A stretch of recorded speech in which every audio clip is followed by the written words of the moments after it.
ಇದು ಶಿವನ ಕೋಪ, ದೇವರುಗಳೇ ನಡುಗಿದ ಪ್ರಳಯ. ರಾಜ್ಯಾಧ್ಯಕ್ಷ ತನ್ನ ಮಗಳು ಸತೀ ದೇವಿಯನ್ನು ಯೋಗಿ ಸ್ಮಶಾನವಾಸಿ ಶಿವನೊಂದಿಗೆ ವಿವಾಹವಾದದಕ್ಕೆ ಅವಮಾನಿಸಿದನು. ಯಜ್ಞಕ್ಕೆ ಎಲ್ಲ ದೇವರನ್ನು ಕರೆಯುವನು, ಆದರೆ ಭಗವಾನ್ ಶಿವನನ್ನು ಮಾತ್ರ ಕರೆಯಲಿಲ್ಲ.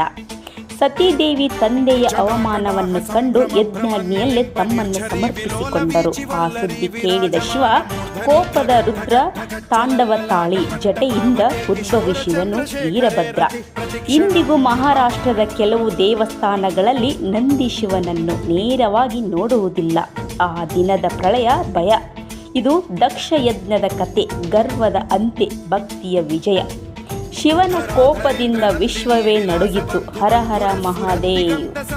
ಪ್ರಮೋದಮಾನ ಮಾನಸೆ ಕೃಪಾ ಕಟಾಕ್ಷ ಧೋರಣಿ ನಿರುದ್ಧ ದುರ್ಧರಾಪದಿ ಕ್ವಚಿತ್ ದಿಗಂಬರೆ ಮನೋ ವಿನೋದ ಮೇತು ವಸ್ತುನಿ